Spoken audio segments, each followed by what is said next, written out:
मजदूरों के लिए काम का निर्धारण इत्यादि से डिसाइड किया गया था। पहला कारखाना अधिनियम जब आया था रिपन के समय, तो हफ्ते में कितने दिन छुट्टी की व्यवस्था? 4 दिन। हफ्ते में 1 दिन, महीने में हफ्ता में 4 दिन छुट्टी मनाओ। लाइव करो जी, बैठिए बबनी आप लोग। अब देखते हैं आगे, अब गवर्नर जनरल वगैरह के बारे में, गवर्नर जनरल ने क्या क्या काम किया था उसके समझते हैं हम लोग। ये इतना हल्ला एसी क्यों करता है जी?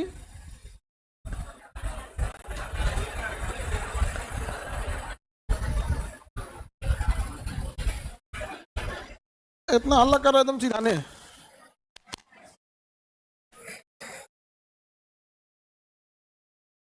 बाकी सारे कारखाने अधिनियम उतना याद करने की तो जरूरत नहीं है। आप जो ग्रेजुएशन में एग्जाम देते हैं ऑनर्स पेपर का, किस कमीशन के आधार पर? सैडलर। विश्वविद्यालय आयोग की स्थापना किस गवर्नर जनरल में? Lord Curzon. तुम लोग घर रिवीजन नहीं करता है, रिवीजन नहीं करोगे घर पे, किसी काम का नहीं है पढ़ के। फिर कारखाना अधिनियम में पहला कारखाना अधिनियम किसके समय? लॉर्ड रिपन के। दूसरा कारखाना अधिनियम जो आया था लेंसडाउन। द्वितीय कारखाना अधिनियम किसके समय था? लेंसडाउन। किसके समय? लेंसडाउन के समय आया था। इसमें कितना घंटा कार्य करते को निर्धारित? रात में महिलाओं को कारखाने में काम करने में क्या किया गया? रोक लगा दी। हालांकि बस आप गवर्नर जनरल याद रखिएगा, दूसरा कारखाना अधिनियम किसके समय? लेंसडाउन। और तीसरा कारखाना अधिनियम हार्डिंग द्वितीय। हार्डिंग द्वितीय, हार्डिंग द्वितीय। चौथा रीडिंग। मुख्य रूप से आपको पहला याद रखना है। पहला किसके समय आया था?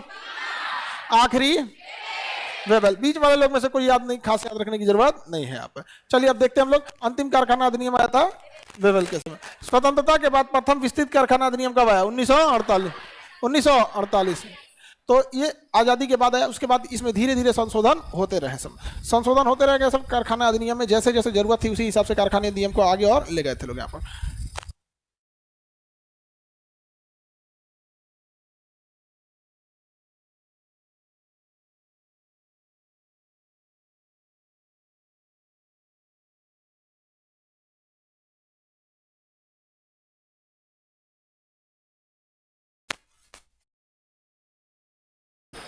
रहने दो, चूहा सबको भी ना तो इंसान छूट दो, कुछ काटने लगते हैं सब। कभी कभी इतना खतरनाक चीज काट देगा सब, पूरा सिस्टम में गर्दा उड़ा देगा। हाँ चूहिया होगी, सही करो, चूहा को फुर्सत कहाँ है इतना? हाँ देखो कितना समझदार हो गया। हाँ पहले समझदार हो गया सब। चलिए अब हम लोग देखते हैं वायसराय गवर्नर जनरल के बारे में, उसके बाद उसको याद करके आगे बढ़ेंगे। यहाँ पे कारखाना अधिनियम में भारत में आज जो भी कारखाना है वो किसके फेवर में बनाया गया हुआ है? लेबर के। लेबर कानून बहुत ज्यादा, स्ट्राइक पे चले जाएंगे सारे लेबर, मतलब सारे लेबर छुट्टी पे चले जाएंगे। एक हफ्ता पे सारे लेबर छुट्टी, 10 दिन तक स्ट्राइक पे चले जाएंगे और 10 दिन का सैलरियो लेंगे। लेबर यूनियन ने कहा कि हम छुट्टी थोड़े, हम तो स्ट्राइक पे गए थे, अपनी मांगे रखवा रहे थे। और कंपनी को सारा झमेला देखना पड़ता है। एयर इंडिया कंपनी जो थी जहाज की, उसका 78 जहाजों को रद्द करना पड़ा। 78 जहाज को। क्या है? तो जो उसके क्रू मेंबर थे ना वो स्ट्राइक पे चल गए और मेल किए थे कि हम तबीयत खराब है। एक के बाद 150 कर्मचारी मेल कर दिए, क्या है? तबीयत खराब है। टाटा जो थी, अच्छा इन लोग का मन बड़ा था, इनको लग रहा सरकारी एयर इंडिया है, जब मन तब स्ट्राइक पे चल दो। उधर से मेल रिप्लाई आया, you are terminating from this country. Country नहीं जी, कंपनी। हम तो कुछ ज्यादा ही खतरनाक कर दिए, कंट्री से नहीं कंपनी। कंपनी से क्या कर दिया गया? टर्मिनेट कर दिया गया। अब उन लोग को मोह मोह हो गया, नहीं समझ में आएगा। झुंझुनना कहीं का, तुमको स्ट्राइक करना है, चल गए लोग, क्या करने के? जहाजें कैंसिल करनी पड़ी, लोग गरियाने लगे एयर इंडिया को। कोई भी फ्लाइट से किसको पैसा फूकने का शौक रहता है? फ्लाइट मजबूरी में कोई लेता है यहाँ पर, टाइम बचाने के लिए, उसका काम है वहां पे। और उस पर क्या कर दिया? स्ट्राइक पे चल गया सब। कारखाना अधिनियम है भैया, कंपनी अधिनियम, स्ट्राइक पे जा सकते हैं, मार दिया, टर्मिनेट हो गया। अब बाकी लोग हड़कल है। अच्छा उसने सबको टर्मिनेट नहीं किया है, जो नेता बन रहे थे लोग ना, उन्हीं लोग को टर्मिनेट किया है। अब बढ़िया से पूरा एकदम, बाकी कंपनी को काफी इफेक्ट पड़ता है। और बिहार में रोहतास जिला जो है वो कंपनियों से भरा हुआ था, कारखानों से। अगर आप सासाराम, डेहरी, ऑनसोन, रोहतास के एरिया जाएंगे ना, कारखाना हुआ क्या वहां पे? कोनो छोटपैका नेता आता था, खाना अच्छा नहीं है, स्ट्राइक पे जाओ, खाना अच्छा होना चाहिए, तो ये चीज अच्छा होना चाहिए। अरे भैया कारखाने में ना सबसे जरूरी होनी चाहिए उसकी टाइम से सैलरी आनी चाहिए, उसकी सेफ्टी एंड सिक्योरिटी सबसे पहले होनी चाहिए कि उसकी सेफ्टी है या नहीं, कारखाने में सिक्योरिटी है या नहीं, और टाइम से सैलरी आ रहा है कि नहीं आ रहा है। इसके अलावे जो चीजें आती हैं वो सपोर्टिंग चीजें होती हैं, सपोर्ट के लिए होती हैं। जहां 1000 आदमी का खाना बनेगा, कभी गारंटी नहीं कर सकते कि सबको पसंद आए। आ सकता है सबको। फैमिली थोड़ी है कि आप उसी हिसाब से एडजस्ट किए हुए हैं यहाँ पे। और दूसरा क्या चीज है ना कि 10 आदमी का खाना बनाना इजी होता है, 1000 आदमी का खाना बनाना अपने ऐसे कॉम्बिनेशन थोड़ा गड़बड़ा जाता है। इसके लिए इतना स्ट्राइक मारा सब, इतना स्ट्राइक, और मेरी मांगे पूरी करो धाए देगो छोट पैका नेता हो गया। बिहार में देखिएगा हर गली में एगो मुख्यमंत्री घूमेगा आपको, हर गली में ना एगो, यहाँ पे सीधे कहेगा हम बिहार बदल देंगे, कारखाना लगाएंगे। अपने मोहल्ला में अगरबत्ती का कारखाना नहीं लगा सकता है वो। और बिहार में क्या करेगा, इसरो का ऑफिस खोलेगा, कल से चंद्रयान 4 यहीं से लॉन्च होगा। तो बिहार में सारी कंपनी जो है ना भागने लगी सब यहाँ पे, और गवर्नमेंट भी क्या है उन्हीं नेताओं का फेवर करने लगी यहाँ पर। और धीरे धीरे धीरे धीरे यहाँ के उस राजनीतिक कारण से यहाँ से फैक्ट्रियां भाग गई हैं यहाँ पे। आज कोई कंपनी को कहिए कि तुम गुजरात में कारखाना लगाओगे, तुम्हें सपोज कीजिए खर्चा आएगा 150 करोड़, और बिहार में लगाओ 100 करोड़ आएगा, तो कहेगा 50 करोड़ में एक्स्ट्रा दे दो। लेकिन हम कहां लगेंगे गुजरात, वहां तो नहीं, लेबर यूनियन लोग नौटंकी करके देख ले, गवर्नमेंट आएगी पूरा 2 मिनट में व्यवस्था कर देंगे। हमारे यहाँ गवर्नमेंट आएगी उन्हें नेता के फेवर करेगा, हाँ बिल्कुल मजदूरों की मांग पूरी होनी चाहिए यहाँ पे। फैक्ट्री वाला, अरे भाई उसको देखिए ना, उसको टैक्स आप उसी से ले रहे हैं, रोजगार उसी से मांग रहे हैं, पीएफ उसी से कटवा रहे हैं, उसी से सेफ्टी सिक्योरिटी सब दे रहे हैं, बिजली उसको नॉर्मल से ज्यादा दे रहे हैं। उसके बाद आपका सरकारी कर्मचारी जाके उससे रिश्वत लेता है, लूट देता है, उससे धमकी दे रहा है उसको यहाँ पर दुनिया भर का। इसलिए क्या होगा सब भाग गए सब वहां पर। और हम लोग दोष देते हैं कि विदेश बाहर की कंपनियां नहीं आती, यहाँ आएगी कंपनी आपका यूनियन देखने के लिए, उसके बाद से कौन आएगा छोट पैका गुंडा, घर ठीक नहीं है, घर लायक नहीं है रहने का, गुंडा ही करेगा, पहुंचा दियो मार के गर्दा गर्दा कर देता हूं मैं यहाँ पे, समझा क्या, रहने को घर नहीं है एकदम। एगो कोचिंग में ना हमको 2018 की बात है, ऐसे एगो गुंडा ही करता था, तो हम एक पता चला कि वो कहाँ का रहने वाला है, तो हम लोग एक काम किए, छुट्टी हुआ ना तो सोचे लोग कि चलते हैं इधर से रहते हैं यहाँ पे। देखे लोग तो घर द्वार सही से नहीं है रहेगा, मैंने घर में एक आदमी एक्स्ट्रा हो जाए तो बाहर खटिया पर, यहाँ पटना में आके गुंडा ही दिखाता है। और हम लोग भले बोलते हैं एक बिहारी 100 पे भारी, सबसे कम गवाह आपको बिहार में मिलेंगे। आप सड़क पर किसी को मार के चलिएगा, बाकी आदमी शटर गिरा लेगा, पुलिस पूछते आप देखे नहीं, क्यों, एक बिहारी 100 पे भारी, मर्द है हम लोग, शेर का कलेजा है। सबसे कम कन्विक्शन रेशियो बिहार में है। आप कुछ भी कर सकते हैं, यहां पर सोए हुए हैं लोग, कुछ भी कर सकते हैं आप। तो यहाँ पे जो को खाए को ठीक नहीं है वो भी क्या करता है, गुंडाई। और दूसरा यहाँ के पुलिस की दुर्दशा देख के बड़ी अफसोस लगता है, मतलब अजीब दयनीय स्थिति में लगती है पुलिस यहाँ पर। अब पता नहीं कितना, जितना ही जब नया नया भर्ती होता है ऐसे ही सब कहाँ खपा देता है सब, तो अलग अलग चीज है। तो कारखाना अधिनियम कभी भी हर सबको मिला के होना चाहिए। गुजरात में अगर आप जाते हैं तो 14 दिन का लॉकिंग पीरियड रखा है उन लोगों ने, कि अगर आप कोई कारखाना डालना चाहते हैं ना गुजरात में, तो 14 दिन के अंदर वहां पे बिजली विभाग को, पर्यावरण विभाग को, लैंड विभाग को, जो जमीन का है, नगर निगम है, सारा चीज आपको 14 दिन के अंदर अंदर उनको करके और कंपनी वाले को थमा के जाना है, हाँ भैया आपका हो गया। यहाँ पे अब बिहार में 14 साल में भी हो जाए ना तो इसका कोई गारंटी नहीं है, 14 साल में भी हो जाए तो नहीं समझ आया। तो काहे कारखाना आएगा यहाँ पे, तो पर्दे के पीछे समझिए किसी भी चीज। तो 1948 में हमारे यहाँ आजादी के बाद कारखाना अधिनियम है, उसके बाद हर राज्य अलग अलग क्या करने लगे, अपना कारखाना लगाने लगे। गुजरात, पश्चिम बंगाल में सिंगरूर एक जिला है, वहां टाटा नैनो का कारखाना लगाया गया। वो जमीन जो थी काफी उपजाऊ थी और वो बहुत बेहतर जमीन थी। वहां के किसानों का कहना था कि कारखाने को कहीं दूसरे जगह पे शिफ्ट कर दिया जाए। तो भैया ये कंपनी को जब कारखाना अलॉट हो रहा था तब सोचना चाहिए था, कारखाना लगा दिया कंपनी, उसके बाद आप कहिएगा इसको दूसरे जगह शिफ्ट करो, तो कंपनी का तो एक तो टाइम डिले होगा। तो बवाल हुआ, कंपनी कहीं नहीं आएंगे। उस समय ममता बनर्जी थी, मुख्यमंत्री नहीं थी उस समय, अरे भूख हड़ताल पे बैठ गई बड़ी लंबा, और वहां पे एकदम हीरो बन गई। आज वहां क्या है, बहुत सख्त वहां पे। अब बंगाल का राजनीति क्योंकि भाषा अलग होने के कारण समझ में नहीं आता है, जहां की भाषा सेम है आपको वहीं की राजनीति समझ, किसको समझ में आता है तमिलनाडु की राजनीति, पता नहीं क्या भाषा है वहां की। हम लोग को तो उतना, बंगाल की भाषा हम लोग को बस एक को समझ में आता है, खेला हो वो, बस दीदी बस बोले खेला हो वो मतलब कुछ होने वाला है, नहीं समझ में आया, खेला हो वो, खेला हो वो, हाँ हो वो, तो उतना तो समझ में आता नहीं। वहां से वो कंपनी नैनो कंपनी बंगाल से उठ के कहां चली गई, गुजरात। कहां चली, गुजरात। तो आप फैक्ट्री को कुछ दीजिएगा तो अडानी कंपनी को मुंद्रा पोर्ट बनाना था। आज किसी पानी वाली जहाज से कहिएगा कि तुम सरकारी बंदरगाह है, मुंबई है, नवा सीवा है, कहीं पे अपनी जहाज ले जाना चाहोगे या फिर अडानी के मुंद्रा पोर्ट में लाना चाहोगे, सीधे जाएगा कहां पे, अडानी के मुंद्रा पोर्ट पे, तुरंत हर एक फैसिलिटी है। उसको जमीन मिल गई है 1 रुपया स्क्वायर फीट, 1 रुपया स्क्वायर फीट, जबकि यहां किराया चलता है सोचो लगभग 100 रुपया स्क्वायर फीट का। अभी मतलब जो एरिया किराया 1 महीने का, आप लोग बैठते हैं लगभग 3 स्क्वायर फीट पे, लगभग 3 स्क्वायर फीट पे एक स्टूडेंट बैठता है। और सोचिए अगर 50 रुपया स्क्वायर फीट किराया है तो एक विद्यार्थी 150 रुपया स्क्वायर पर मंथ का किराया दे रहा है, बहुत ज्यादा है कि नहीं है। और उसको जमीन कितना मिल गया, 1 रुपया स्क्वायर फीट पे जमीन पे, समुद्र के किनारे का जमीन था, उसके बाद भरवाया अपना पैसा वैसा खर्चा। बिहार में अलग टाइप का होता है, बिहार में अगर पता चलेगा इधर इंडस्ट्री लगने वाला है, सबसे पहले वहां जमीन अधिकारी खरीदते हैं, अपनी पत्नी के नाम पे 2-4 को कॉमन जमीन बना लेंगे, उधर जमीन खरीदा जाएगा। तो कारखाना अधिनियम से उस समय अंग्रेज लूटते थे, अभी गए। टाटा नहीं आया और बाकी कोई भी कंपनी नहीं आएगी कभी बिहार में। जब तक कारखाना अधिनियम नहीं चेंज होगा तब तक बिहार में काहे को कोई आएगा। कंपनियों के लिए यहाँ पे रंगदारी वसूलने लगेगा सब। एक ट्रक पे 10,000 फिक्स लो, धुआं धुआं कर दे। तो अच्छा, शर्म नहीं लगता हम लोग को ना? बड़ा उटपटांग चीज है यहाँ पे। जब आप हमारे यहाँ का ना एक बिहारी 100 पे भारी तभी होता है जब ट्रेन मुगल सराय क्रॉस करके बिहार में घुसती है। समझा गया कि नहीं? मुगल सराय तक में नहीं कहते हैं लोग। जब ट्रेन घुसेगी दिल्ली मुंबई से लोहा पीट के आएंगे लोग, एकदम एक बोगी में 70 आदमी का जगह में 700 कोचा के आएंगे एकदम शांति से। और जैसे मुगल सराय क्रॉस करके गर्दा उड़ा देते हम तो एकदम बर्बाद कर देते, धुआं धुआं कर देंगे। यहाँ पे हो गया, यहाँ पे चौपट हो गए हम लोग। आगे बढ़े, आप देखते हैं क्या जी, गवर्नर जनरल। गवर्नर जनरल के बारे में समझते हैं। कंपनी को कंट्रोल करने के लिए क्या पद बनाया गया था? Governor general. यहाँ पे आगे बढ़े, यूपी का नोएडा। बाबू यूपी के नोएडा में कंपनी में ऐसा नौटंकी नहीं है। सबसे ज्यादा कंपनियां कहाँ हैं? नोएडा में ही है। वहां पे सबसे ज्यादा नोएडा और गुड़गांव में है। कोई नौटंकी नहीं कर सकता वहां, सिक्योरिटी सेफ्टी के नाम पे। आप कहीं पे कुछ कहिए, वहां कोई कितना भी बड़ा सा बड़ा आदमी है वहां पे, जिसकी कंपनी की हैसियत 500 करोड़ 800 करोड़ ऐसे वैसे नॉर्मल घूम रहा है वहां पे। यहाँ तो टांग ले जाए सब नहीं उठाले जाएंगे हम, तो जरा सेफ्टी सिक्योरिटी रखना पड़ता है। आगे देखते हैं हम लोग, गवर्नर जनरल।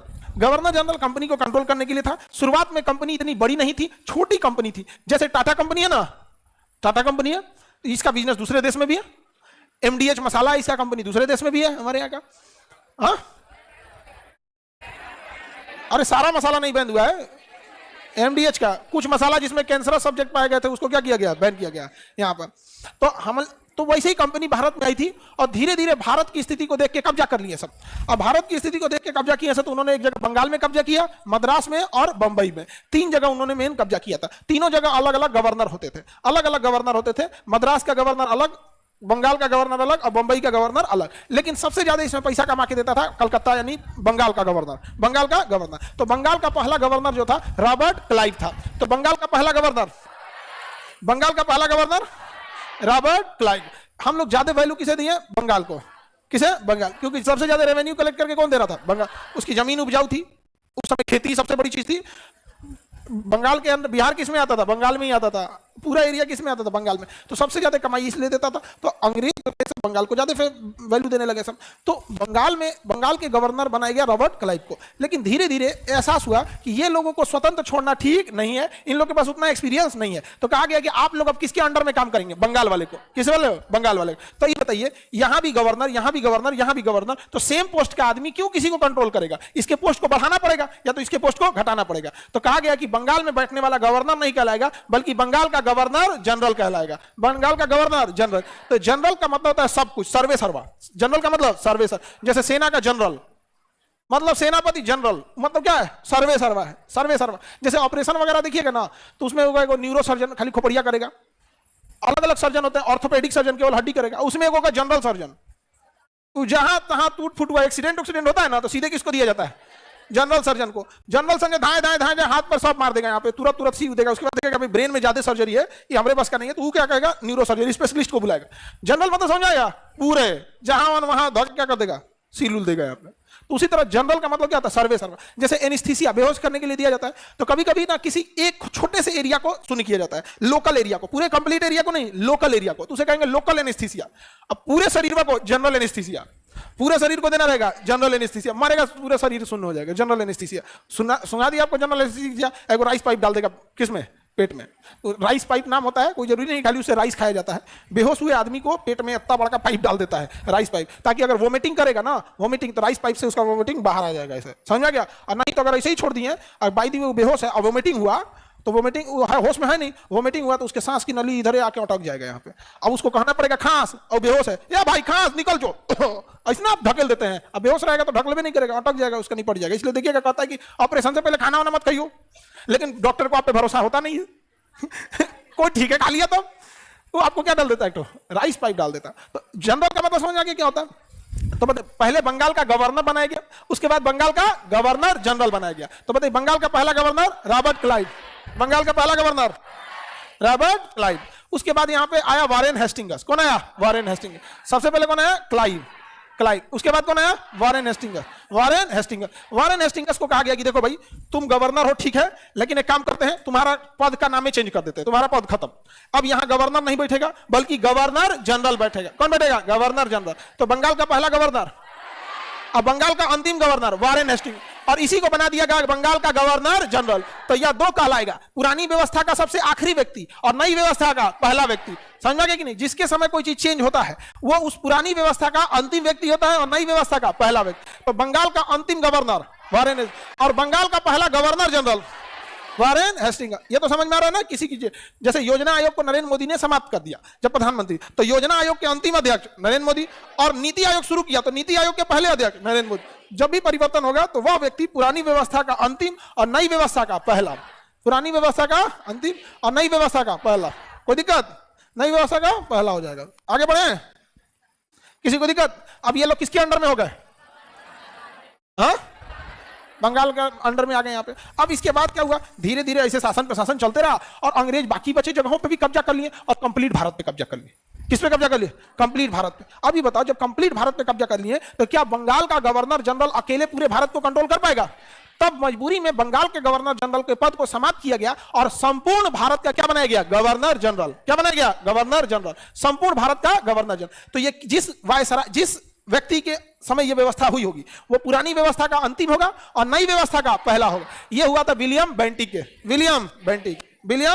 के समय। अच्छा आदमी था इसने, विलियम बेंटिक ने। सती प्रथा का अंत किसने किया? William Bentinck. आगे बढ़े, लॉर्ड विलियम बेंटिक। किसी में मत लगाना जी। भगवान राम के आगे क्या लगाते हो? लॉर्ड। भगवान कृष्ण के आगे क्या लगाते हो? लॉर्ड। और दलहौजी के आगे लॉर्ड। कभी समझे हो अंग्रेज कितना खतरनाक वार करते हैं सब? हाँ, तनख्वाह पे काम करने वाला व्यक्ति आपके भगवान के बराबरी ले आके खड़ा कर दिया। आप समझ रहे हैं?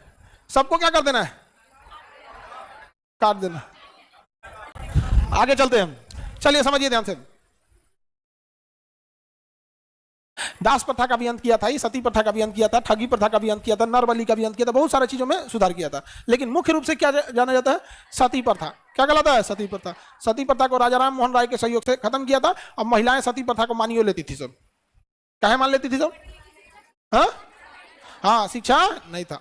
और किसी भी प्रथा को विरोध जब किया जाता है तो पहले चरण में विरोध नहीं होता है, पहले चरण में वार्तालाप होती है, दूसरे चरण में जागरूकता। कई चरणों में कोई चीज खत्म होता है। धाए एक के बार में खत्म कर देगा कोई नहीं होगा, धीरे धीरे खत्म करना चाहिए। तो ये सब चीजें थोड़ा आगे बढ़ते हैं हम लोग यहाँ पे। तो बताइए, विलियम बेंटिक के समय कहा गया कि देख बाबू, तुम बंगाल का गवर्नर जनरल अब नहीं रहेगा, बल्कि तुम्हारा प्रमोशन करके पूरे भारत का क्या बनाया जाएगा? Governor general. तो बताइए, बंगाल का अंतिम गवर्नर जनरल कौन हो जाएगा? William Bentinck. और पूरे भारत का पहला गवर्नर जनरल हो जाएगा विलियम बेंटिक। कितना सिंपल है, नहीं है?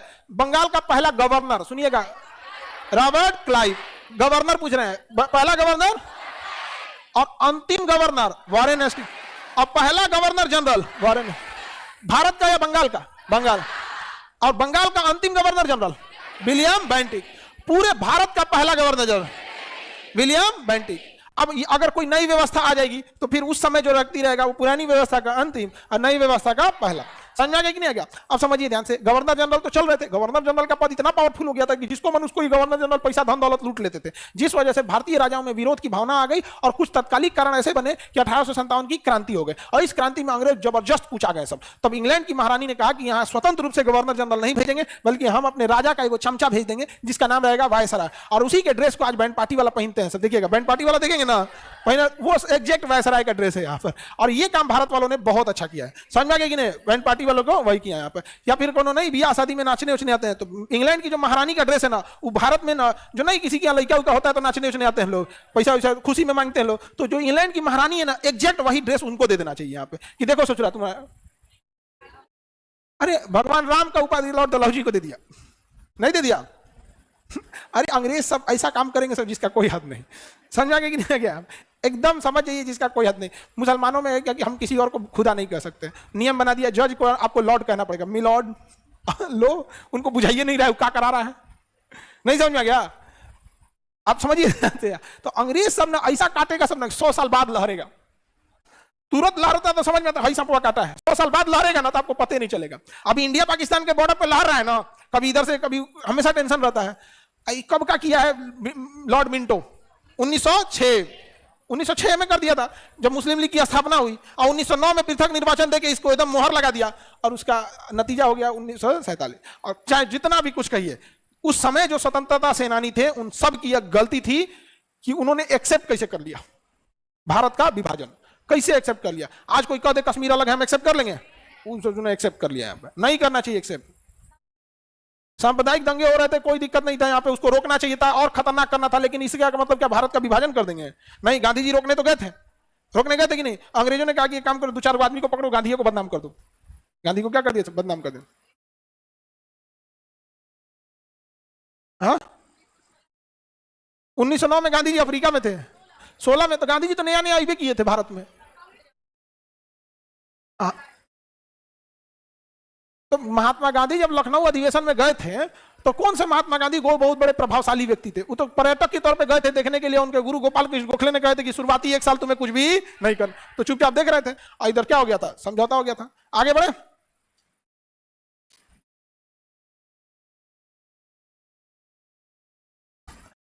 चलिए आगे बढ़ते हैं। कौन है अपने अपनी जाति बता रहा है, हम किस जाति से हैं?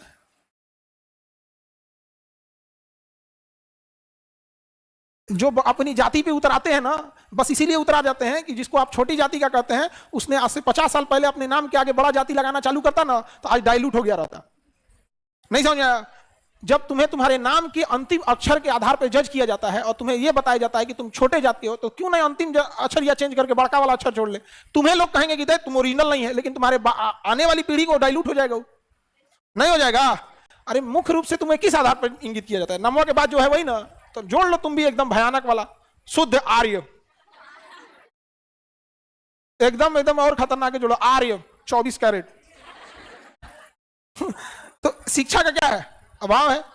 आगे बढ़िए, किसी को कोई दिक्कत? तो विलियम बेंटिक, भारत का पहला गवर्नर जनरल विलियम बेंटिक। अब 1857 की क्रांति में अंग्रेज पिटा गया सब, तो कहा गया कि गवर्नर जनरल अब नहीं आएगा। अब कौन आएगा? चमचा। कौन आएगा? चमचा को क्या कहा गया? वायसराय।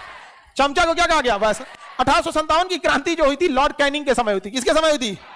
कैनिंग के समय हुई थी। और कैनिंग को कहा गया कि आज के बाद कोई गवर्नर जनरल नहीं रहेगा, बल्कि अब पद हो जाएगा चमचा का। तो बताइए, भारत का अंतिम गवर्नर जनरल कैनिंग, और भारत का पहला चमचा कैनिंग।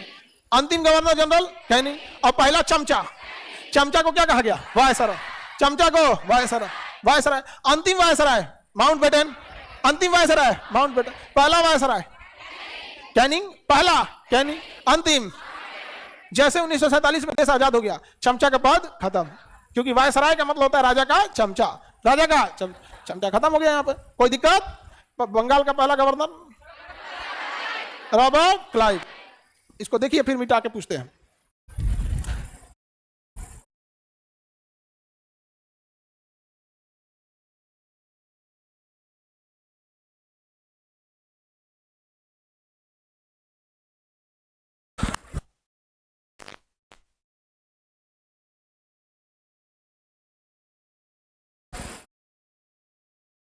हो गया?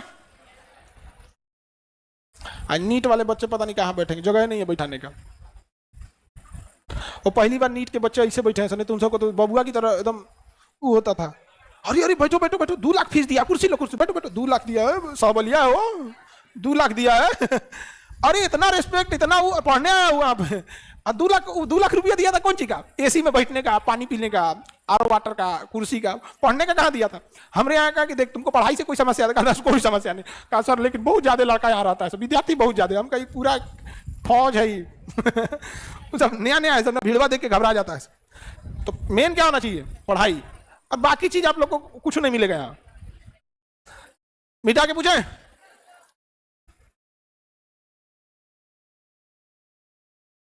बंगाल का पहला गवर्नर, बंगाल का अंतिम गवर्नर, बंगाल का पहला गवर्नर जनरल, बंगाल का अंतिम गवर्नर जनरल विलियम बेंटिक। और पूरे भारत का पहला governor general William Bentinck. Bharat का अंतिम governor general Canning, Lord Canning. और पहला वायसराय कैनिंग, अंतिम वायसराय माउंटबेटन। अंतिम वायसराय माउंटबेटन। उसके बाद देश क्या हो गया? आजाद। माउंटबेटन के बाद देश क्या हो गया? आजाद। लेकिन देश आजाद हो गया, माउंटबेटन कोई भी नहीं किया। देश आजाद हो गया, माउंटबेटन कोई भी नहीं किया। तो भारत वालों ने कहा कि छोटा सुन, आज से तू वायसराय नहीं कहलाएगा, का है, हमारे यहाँ चमचों का कोई जरूरत नहीं है, गवर्नर जनरल कहलाएगा। क्या कहलाएगा? Governor general. तो वायसराय जो लॉर्ड कैनिंग था ना, उसका जैसे देश आजाद हुआ ना, उसका चमचा से नाम बदल के क्या कर दिया गया? Governor general. Governor general. और जब देश का विभाजन हो गया, पाकिस्तान बट गया, भारत बट गया, तो वायसराय जो माउंटबेटन था, कहा हम इसीलिए आए थे, अब हम जा रहे हैं। इधर संविधान बन रहा था, तो चमचा बन गया गवर्नर जनरल, ऑफिस उसका कार्यकाल खत्म हो गया, चल गया। तो यहां तो संविधान बनवे नहीं किया था, तो कोई एक देश का मुखिया होना चाहिए ना जी, यानी गवर्नर जनरल या राष्ट्रपति के रूप में। तो राष्ट्रपति हम तब जाने जब संविधान बना, तब उसके समय एक तो मुखिया होना चाहिए, वरना देश इधर उधर बिखर जाता। तो राजगोपालाचारी, चक्रवर्ती राजगोपालाचारी कहा गया कि आप तब तक गवर्नर जनरल बनल रहिए जब तक संविधान नहीं बन जाता। और 1950 को संविधान बनकर तैयार हो गया, और गवर्नर जनरल जैसे शब्द को हटाकर उस दिन राजेंद्र प्रसाद को भारत का प्रथम राष्ट्रपति बना दिया गया। कहा गया आज के बाद कोई गवर्नर जनरल नहीं रहे। वो सिवान जिला के जीरादेई के रहने वाले थे। उस समय सिवान छपरा में आता था, तो सिवान तो इधर बना ना, तो वहां के राजेंद्र प्रसाद उस समय ईमानदार नेता हुआ करते थे। और हकीकत में समझिए, ईमानदार नेता न होके उस समय जनता जो थी ईमानदारों को पसंद करती थी। आप जैसे रहेंगे ना, वैसे ही लोग चुन के आएंगे। याद रखिएगा एक चीज, आप जिस तरह के रहेंगे वैसे ही आपको फिल्में दिखाई जाएंगी। फिल्म वही बनती है जिसे जनता पसंद करती है। यहां कोई साइंस फिक्शन मूवी बनेगी तो कोई पसंद नहीं करेगा। वही अमेरिका में देखिएगा, नया नया टेक्नोलॉजी आ गया है, आयरन मैन, बैटमैन, वो चांद पे जाके लड़ाई कर रहा है सब। और हमारे यहाँ गणासी लेके लड़ रहा है, अभी गणासी लेके लड़ रहा है, नहीं समझ में। अब भोजपुरी वालों की तो बातें छोड़ दीजिए।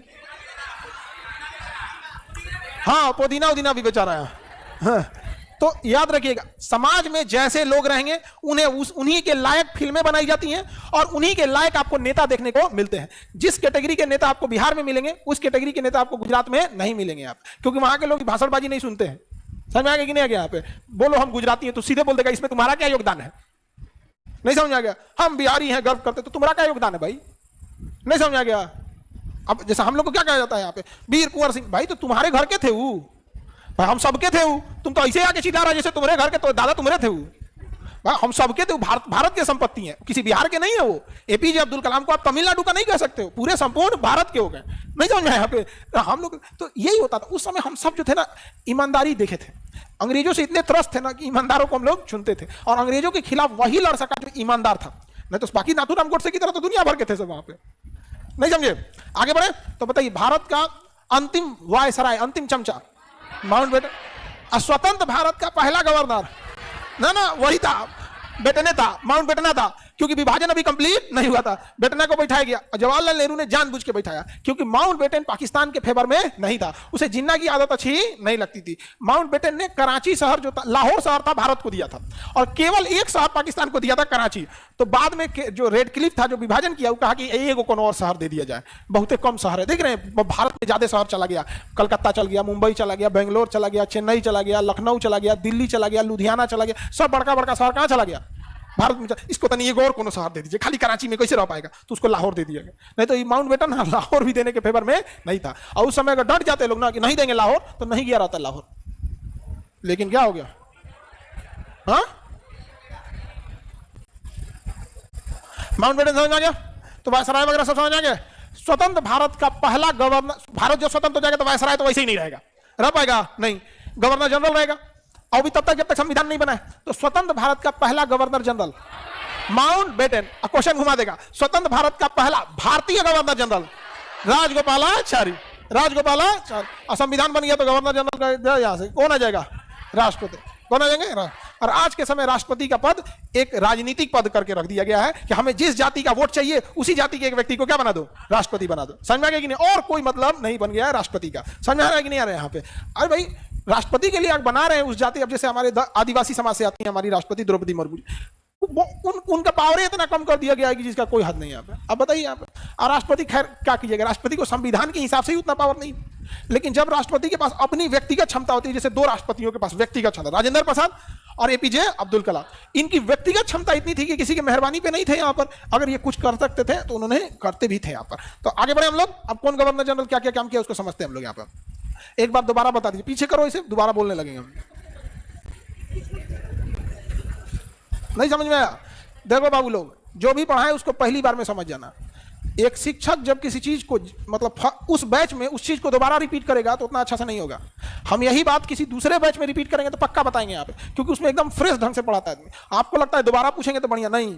जिस तरह किसी महिला को जब उसको दुल्हन बनाया जाता है तो सबसे ज्यादा सजती है, वो बाई नेचर होता है उसका, क्योंकि उसकी मतलब पूरा शरीर वो एक्सेप्ट कर चुका रहता है कि आज मतलब उसका ब्याह शादी है। उसके बाद उसको कितना सजा दो तो उतना नहीं सज पाएगी, चाहे दुनिया का कितना मेकअप आर्टिस्ट बना दो। उसी तरह एक शिक्षक जब किसी टॉपिक को उस बैच में फर्स्ट टाइम पढ़ाता है तो उसी बैच में उस टॉपिक को दोबारा पढ़ाने में वो इंटरेस्टेड नहीं आएगा, दिमाग अंदर से ना माइंड एक्सेप्ट नहीं करेगा, ये तो पढ़ा चुके हैं। हाँ, लेकिन अगर वही दूसरा बैच में पढ़ाना रहेगा उसी ढंग से पढ़ाएंगे। आई बकलोला पूछ रहा है कि दोबारा पढ़ा दीजिए, तो लो घींच दो उसको, दोबारा खींचो, हो जाएगा। वायसराय हो गए। पहला बंगाल का पहला गवर्नर, अंतिम गवर्नर। अब भारत का, अब बंगाल का पहला गवर्नर जनरल, भारत का अंतिम गवर्नर जनरल, बंगाल का अंतिम गवर्नर जनरल विलियम बेंट। अब पूरे भारत का पहला गवर्नर जनरल बंगाल का, भारत का अंतिम गवर्नर जनरल कैन, भारत का पहला वायसराय, अंतिम वायसराय माउंटबेटन, अंतिम वायसराय भारत का पहला स्वतंत्र भारत का पहला गवर्नर, स्वतंत्र भारत का पहला भारतीय गवर्नर जनरल राजगोपालाचार्य। समझ में गया? राजगोपालाचार्य। रॉबर्ट क्लाइव बंगाल का पहला गवर्नर था। इसने बंगाल में क्या लागू कर दिया? द्वैध शासन। बंगाल में क्या लागू कर दिया? द्वैध, मतलब शासन वहां के लोग संभालेंगे। मीर जाफर को दे दिया था, पढ़ा दिए थे, मीर जाफर को दिया, फिर मीर कासिम को दिया, फिर दोबारा किसे दिया? मीर जाफर। यानी प्रशासनिक जिम्मेदारी किसे दिया? वहां के लोगों को, और आर्थिक जिम्मेदारी खुद रख लिया। तो दो तरह का शासन। तो बंगाल में द्वैध शासन किसने चालू किया? बंगाल में द्वैध शासन किसने चालू किया? हाँ, रॉबर्ट क्लाइव। भविष्य का अग्रदूत किसे कहते हैं? Robert Clive. भारत में ब्रिटिश साम्राज्य का संस्थापक माना जाता है रॉबर्ट क्लाइव। तो ब्रिटिश साम्राज्य का संस्थापक रॉबर्ट क्लाइव। भविष्य का अग्रदूत, आगे पढ़िएगा बताएंगे कि आधुनिक भारत का अग्रदूत अगर कहेगा तो राजा राम मोहन राय, और अगर वायसराय में कहेगा आधुनिक भारत का जनक तो लॉर्ड डलहौजी को। किसे? लॉर्ड डलहौजी को। समझ में आ गया कि नहीं गया? तो भविष्य का अग्रदूत रॉबर्ट क्लाइव। बंगाल में द्वैध शासन रॉबर्ट क्लाइव। ब्रिटिश सत्ता का स्थापन किया रॉबर्ट। पलासी का युद्ध रॉबर्ट क्लाइव। बक्सर का भी युद्ध रॉबर्ट, लेकिन पलासी के युद्ध में डायरेक्ट गया था रॉबर्ट क्लाइव। बक्सर के युद्ध में हेक्टर मुनरो को भेजा था, हेक्टर मुनरो को भेजा, लेकिन गवर्नर कौन था?